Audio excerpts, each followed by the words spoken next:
Greetings, R. Frederick Riddle here.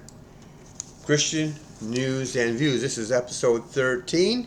Before we get into the news, I want you to remember to remind you that down below here there is the opportunity for you to subscribe to my channel, and there's two podcasts on there. This one here, Christian News and Views, and the other one is Becoming a Published Author is Fun. And either one of those are free to access, and I encourage you to do so. Just click on here, there down below, and you can subscribe. Now, getting into the news. Let's see here. I want you to see this.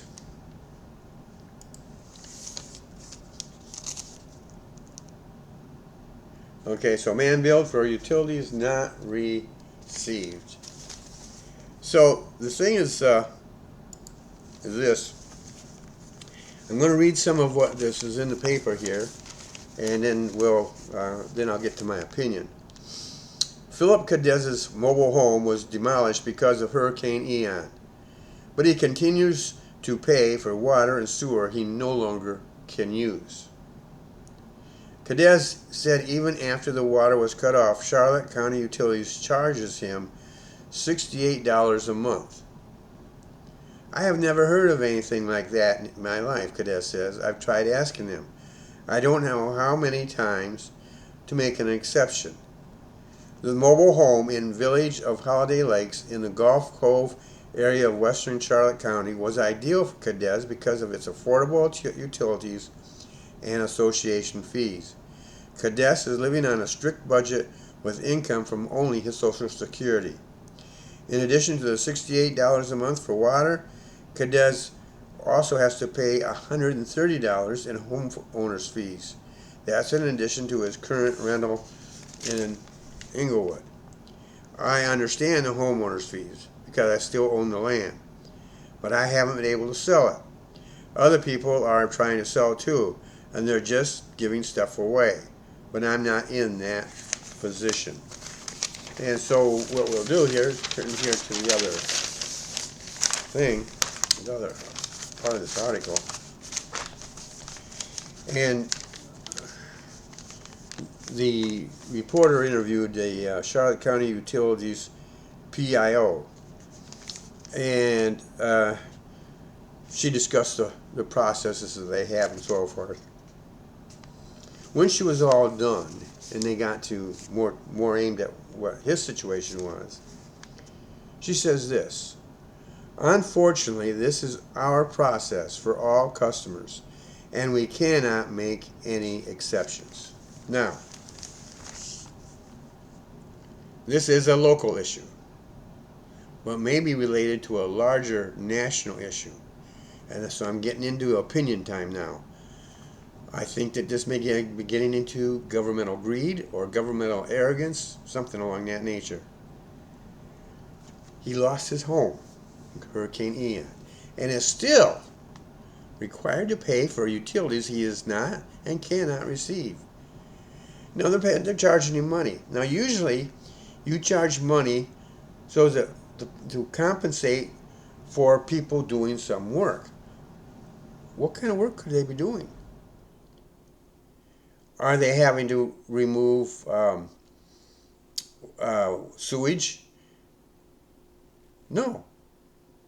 He doesn't have any sewage. It's shut off. So they're not getting the sewage. Do they have to maintain the pumps or something so that he can get water? No. It's shut off. So they lost me on that one. Now I grant you, I don't work in the government, and I don't know all that they have going in there. But when the government starts telling you there's no other options, I'm sorry, but I have a hard time accepting that. See, this is a case of a handicapped man suffering for having done no wrong. The power of government often gives those who exercise that power a sense of invincibility. The government says they have no choice. Of course they have a choice. Laws are almost always created, passed, whatever, And within themselves, they have what I call executive privileges. Not what you would normally call executive privileges, but they have the power to waive things. They have the power to cancel things. They have the power to say, oh, we'll make an exception in that case. They have all sorts of power.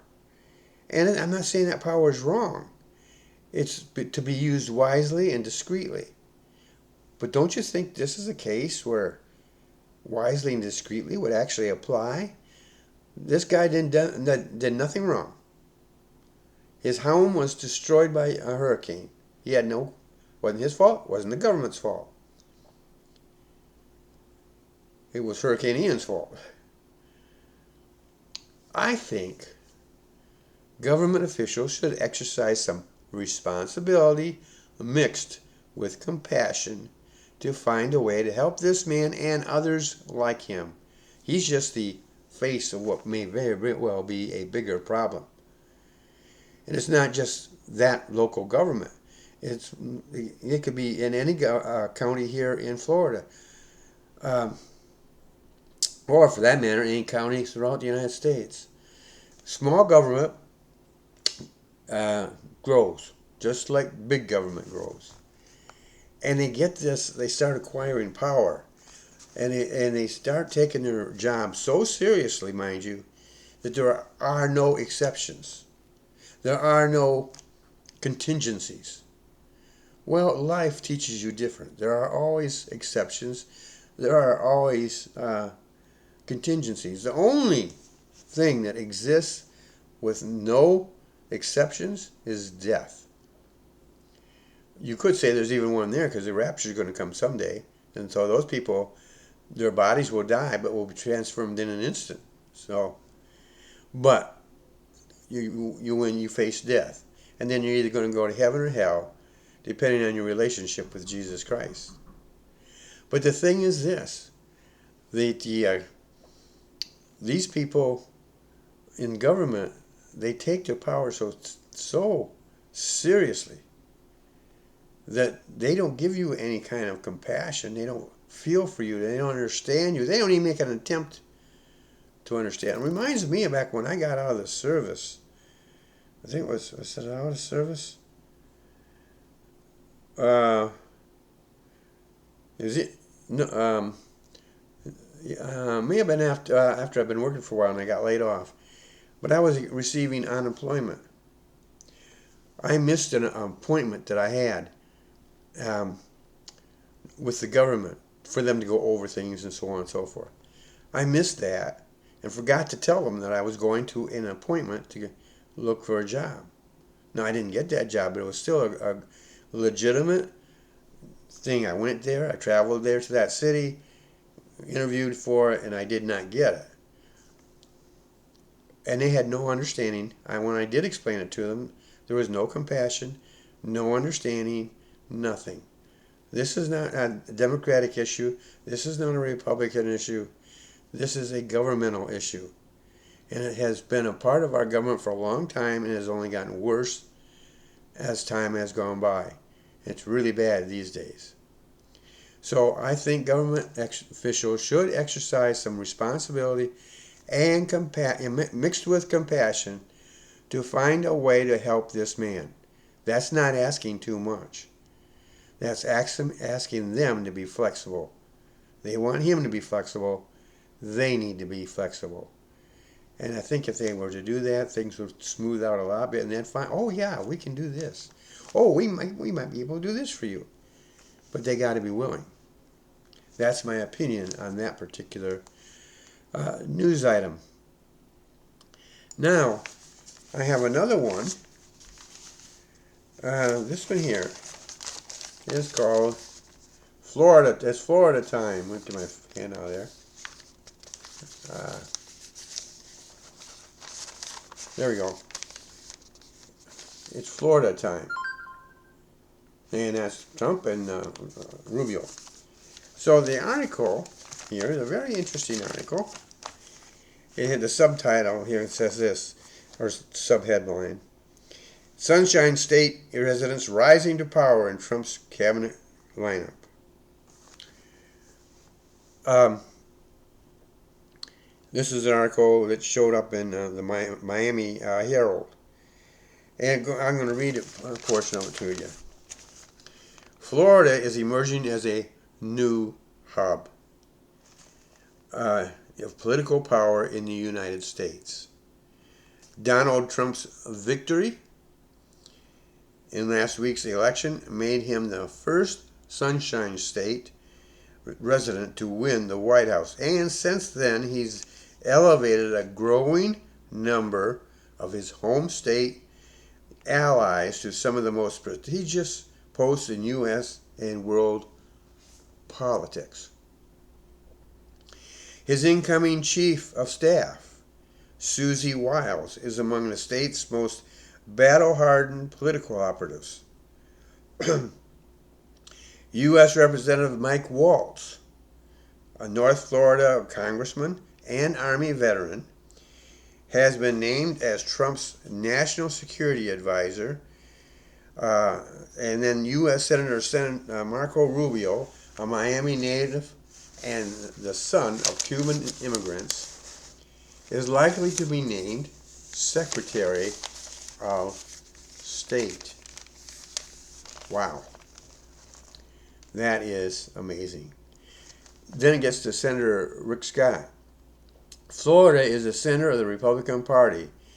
Today, Scott himself could also join the ranks of Floridians atop the nation's power structure.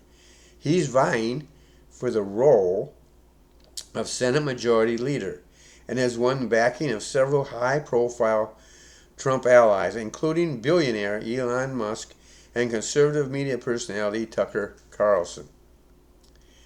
It's a big moment for Florida. Now, I think it's a big moment. I agree with that. It's a big moment for Florida. But look at this. Getting qualified men and women who have proven loyalty is a good first step. I think I read the whole thing that I wanted to read there, yes. It is good for Florida. It is good for America. It is good for you and me. If the first Trump presidency was good for us, and it was, then we have good reason that this will be good for us again. Once Florida was the laughing stock of America, but not anymore. I can remember a time when I lived up in Michigan when we laughed at Florida. It was the laughing stock of the nation. Why? Do you remember the shafts? On their ballots, they would have these little shafts, and they would pop them off.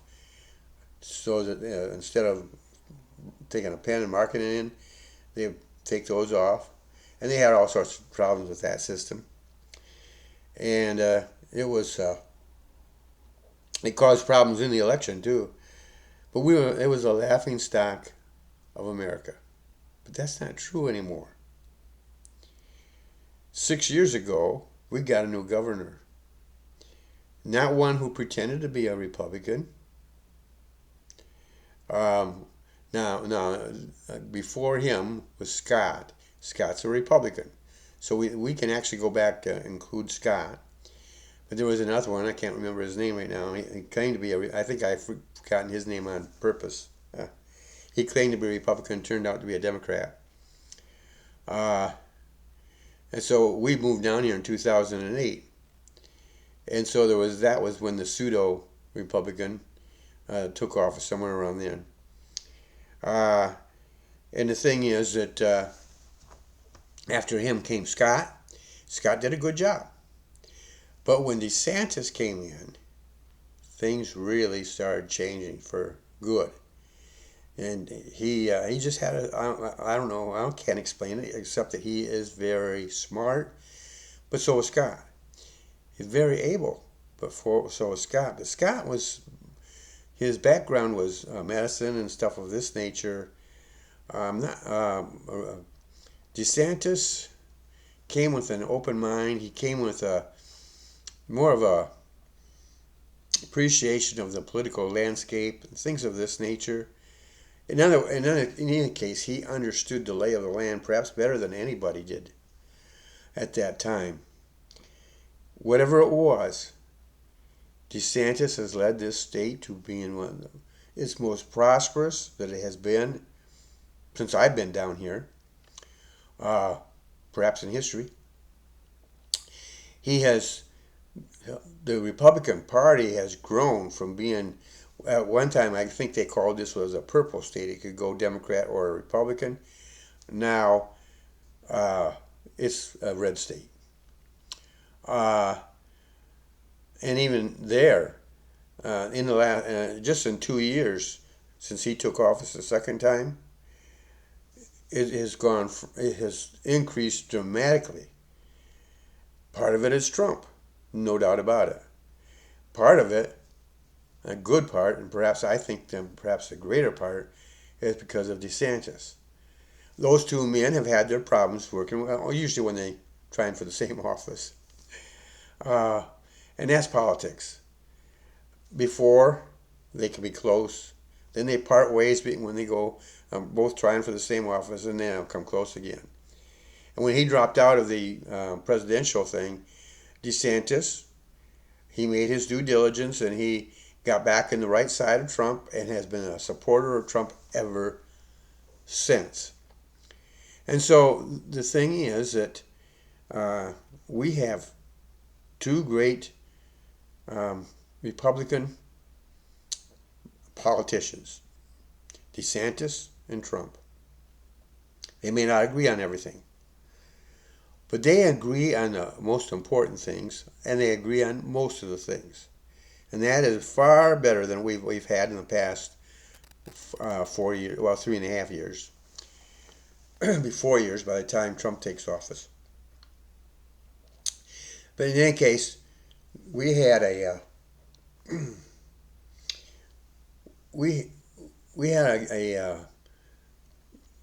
bad experience these past 4 years, and we've seen bad things happen. Now, COVID was not the fault of the Trump administration, which was in power at the time. Not the fault of the Biden administration when it was over by the time Biden came into office. It was something that happened. I personally believe that there's evidence shows it comes from China. Well, we know it comes from China, but we think it might have been a little bit more intentional in the way that the press usually, although I think even the press has started to address it that way.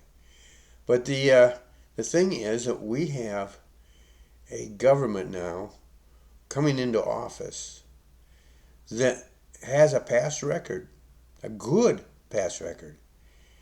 Now, Trump, his first time around, he had people were they were very loyal to him, but they weren't necessarily all of them qualified. Some were, some weren't.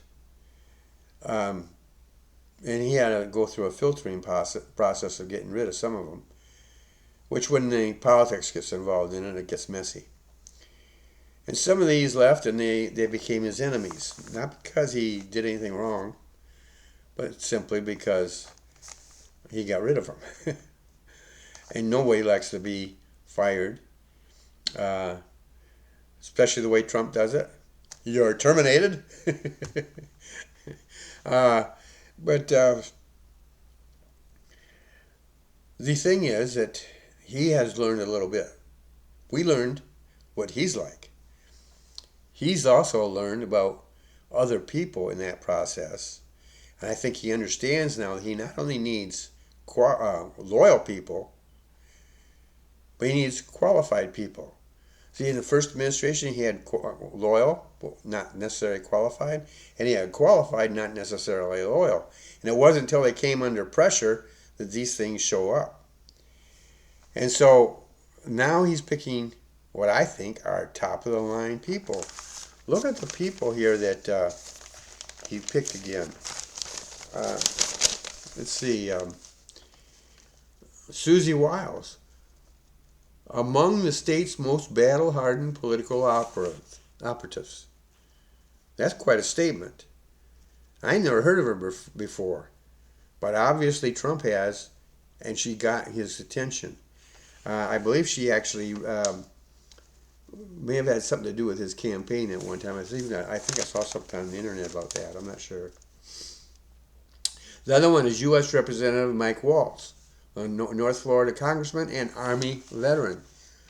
So when you serve in the military, and I don't, let's see, what's his title? It doesn't say what his title was when in the Army, but I'm guessing he was probably an officer of some sort. The thing is that you learn things. The higher you go, the more you learn. The longer you're in, the more you learn. And so I think that Trump, finding him and this man, the man who is going to handle, where I lost where he was at.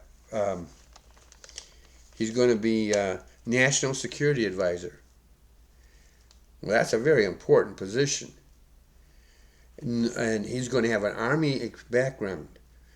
I don't know what his experience is in battles and stuff of that nature, but it sounds like he's a very knowledgeable person that's being elevated into this position.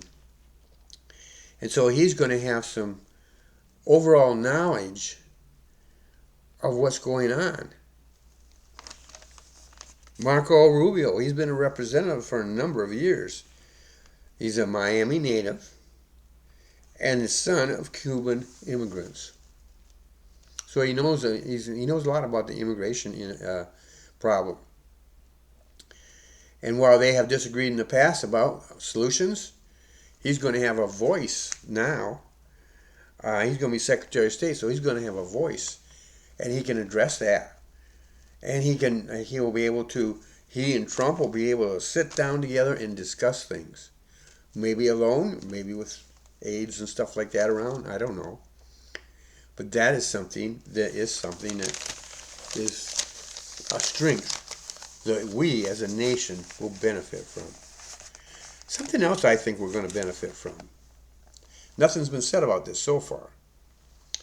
And there's no guarantee it's going to happen. I would love to see it happen. In his first administration, Donald Trump, I don't know if somebody suggested it to him, asked him to do it, or what, but his administration became characterized by having Christian leaders from just about any aspect of the Christian movement. People I wouldn't necessarily normally fellowship with. People that I wouldn't necessarily agree with on doctrine and things of this nature. You see, he wasn't trying to be a pastor. And we didn't vote for a pastor. He wasn't trying to be a missionary. And we didn't vote for a missionary. He wanted to be the best Christian ruler that he could be. And generally speaking, I think their advice was to him, get out of the way of the church. If you look at history and you look at that idea of the separation of church and state, what the media calls it and what the Democrats call it, or describe it or interpret it, is totally wrong. You go back and you look, it's not in the Constitution, it's not in the Declaration of Independence, it's in a letter written by President Jefferson to a group of Baptists. And in that letter, he used that term. And he was talking not about keeping the church out of the government. It was just the opposite. He was talking about an age-old problem, not new. An age-old problem of the government being in the church. In England, the king having authority over the church. In Germany, the ruler of the German government had power over the church. Over and over and over, they became what's called state churches. And as a result, they preached only what the government allowed them to preach. So when Luther came around and wanted to fight what they had, some things being said, he had to flee to another country because the government that was where the church was under the power of that church and could only defend him up to a point, and so he had to leave. And so we have the first president I know of. Like I said, I could be wrong about this, but as far as I know, no president, and that includes Ronald Reagan, who was a Christian, and that includes going on all the way back to President Clinton, who was a Christian, and any others, president who claimed to be a Christian, to my knowledge, never did this. Inviting Christian leaders to, not just once, not just twice, not even three. He did it on a frequent basis. I believe it was weekly. It might have been monthly. But whatever it was a frequent basis in which he would draw out of them information to help him be a better ruler. That is fantastic. I would advise him, get the government out of our way. Let us worship God as God directs us. Let us worship God in our lives and in our businesses. And if he does that, we're going to be happy. We need a revival in this country. President Trump can make America great on a physical basis. Only Christ can make us great on a spiritual basis. And that's going to mean whether this country wins or rises or falls or survives. Don't forget to subscribe down below, and I'll see you in the next episode.